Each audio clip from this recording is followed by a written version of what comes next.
To learn wing foil, you normally need to take some lessons, but if you cannot afford that, you can still learn on your own. Just get your own equipment. And for any technical details about how to choose, you have a playlist on this channel called Gear Advice for Beginners, so check it out to understand the principles. And so as you get your secondhand equipment, I want to give you some advice on buying secondhand stuff. For board and foil, you really don't care about how well kept they are. Anything can do, just as long as it follows the principles that you learn in the videos about gear advice. And as long as they follow those principles, they can be scratched, they can be even cracked. It really doesn't matter too much, as long as they're not cracked in very important ways that compromise the structural soundness of the board and foil, but otherwise they do totally fine. About boards, we should let you know that some boards can take water, like if they're hit and inside the boards have a foam that can take water.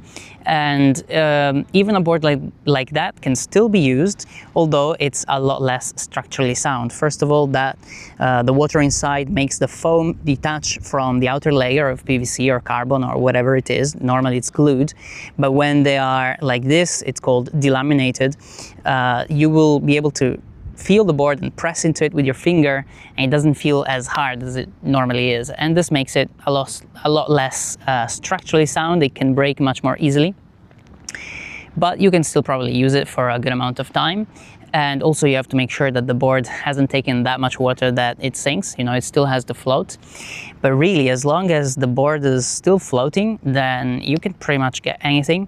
Make sure that you get it for virtually free. You cannot pay that much for a board like that, or a foil that is, you know, partially cracked. For wings, instead, be very careful. Some wings, you can get something super cheap and super old as well, but the thing with wings is that the fabric gets really worn out and really soft and floppy.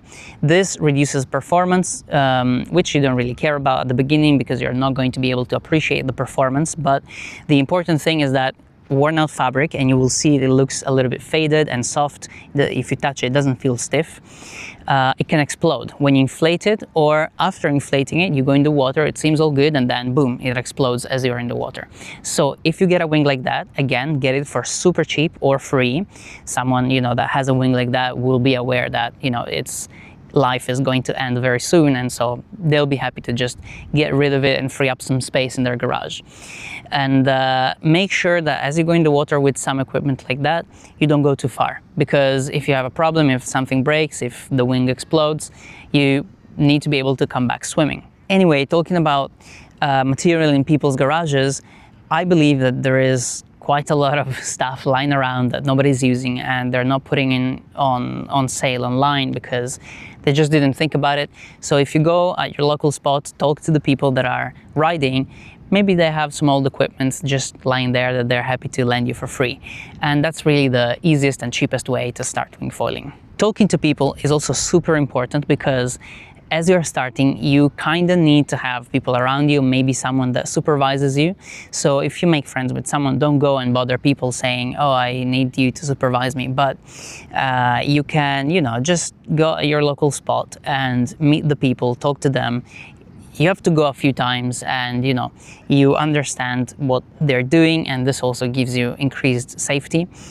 If you don't have many riders at your spot, just get some family member or friend to come on the beach with you when you want to practice, and, you know, they can have a beach day and you are just practicing, and most of the times nothing will happen. But if you have any problem, they have an emergency number and they can call the Coastal Guard to rescue. But anyways, before entering the water, you should prepare yourself really, really well. So study every single beginner video and safety video on this channel, because that's really the foundation. Then for your first sessions, you always want to go out with easy conditions. And that means not many waves and little current, because those are the things that really make it dangerous. And talking of dangerous, you also want to check the forecast for potential sudden changes in the wind direction during the day. And also you want to avoid offshore winds, because offshore winds, you know, like, it can happen to everyone. I also don't go out in offshore winds if I don't have a very safe and sure backup plan. If you lose your wing because the leash breaks or something breaks or you hurt yourself in any case that you cannot just swim back, with offshore winds, it just brings you out. And so you need to be really careful about that. Also current, sometimes current can be opposite to the wind. So check the forecast really well, and also offshore winds. Avoid it unless you have a very easily accessible, and sure backup plan. Like for example, here there are rescue boats that are always there, and I have the phone with me all the time. So in that case, it's okay, but maybe not at the beginning, not for your first session. Anyways, talking about phone, I advise that everyone of all levels to bring your phone with you. Just find a safe waterproof case, a reliable waterproof case to put in your wetsuit, or even just under your impact vest. But be sure to have 2 lanyards if it's just under your impact vest, because if you have 1 lanyard only and it breaks, then you lose the phone. Speaking from experience here. And anyways, you should always check the distance you have from the beach.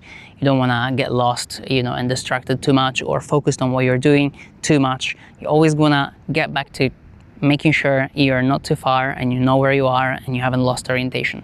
This might sound redundant, but at the beginning, as you are in the water, it's so easy to lose orientation. In fact, everyone loses orientation right away. So as you approach this on your own and you're not experienced in this whole area, be aware that that's going to happen. You're going to lose your orientation like this. So as soon as you enter in the water, check back if you still have the beach right behind you. And as soon as you grab the wing and start going, check again, because it is just 1 second and you're completely lost. Okay, so that's it for your first entries. I have stressed a lot the preparation side because it's really super important.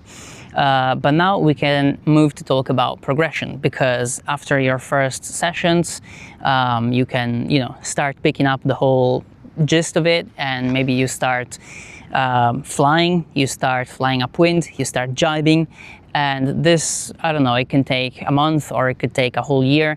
It depends how much you do it, how much effort you put into it. But at some point, you're gonna feel limited with the beginner equipment that you have, and you're gonna wanna change that equipment. So normally my advice is that you should upgrade your equipment as gradually as possible. But since you don't want to spend too much money, or you cannot spend too much money, then I'm gonna say shoot for a foil of about 1,000 squared centimeters and a board of roughly the same liters of your body weight in kilograms, ever so slightly more. So for example, if you're 70 kilos, go for 70 to 80 liters. With this kind of equipment, you're gonna be able to progress and enjoy it for quite a longer time than your first beginner equipment. But at the beginning, it will feel like a big step up, and you probably won't be able to even balance on the board or stand up or take off. So for the very first sessions with this equipment, where you still need to calibrate and relearn with this new equipment, you don't want to sell your beginner equipment, because there might be days where you want to go back to it. Also make sure that you don't go out with super difficult conditions with this new equipment that you still don't know how to control. Again, imagine you're coming back to the beginning and you need to go out only in very easy conditions. All right, so just to recap and talk some numbers, I'm gonna give prices in euros. For your first beginner equipment, you don't wanna spend more than 500 euros, because there are some new starter packs for about 1,000 euros, and secondhand stuff, you can find it for a lot cheaper. And as I was saying, find stuff that's lying in people's garages that's probably gonna be close to zero. This first equipment, as I said, is gonna last you for a few months to a year. And after you wanna upgrade to the next equipment, you are gonna have to spend some more money, because more advanced equipment costs more. Also, you're gonna want different sizes of wings. And as you progress as well, wings are going to become a little bit more important, because you're gonna appreciate the performance in a wing, and you might want to get some wings that are not so old and worn out. A very good tip for this is to talk to schools, because many schools change their equipment very frequently. maybe even every year, and they might have some reparations, but good reparations are totally fine.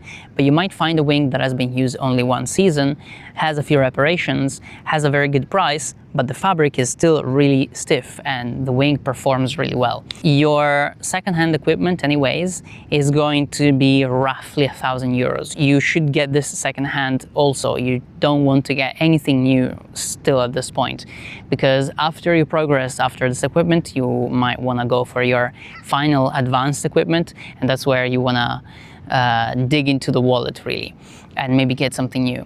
Not necessarily though, you can always get something secondhand that is absolutely amazing. And as I said, wings, you are gonna wanna get more wings. Maybe just having 2 different sizes can work, maybe 3. I have 3 different sizes because I like to have the perfect wing for every condition.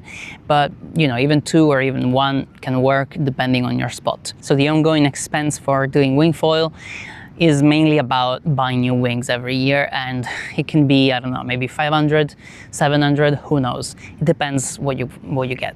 Alright, so I hope this advice is going to help you get started, even if you don't want to spend too much money, but a little bit of an encouragement for all the people who have this motivation to do it anyways, despite the financial burden.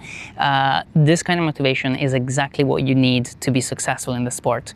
So as a little word of encouragement, rest assured you're gonna crush it. So let's use the comment sections to discuss things and help each other. Have a great time, have a great wing foiling journey, and keep flying.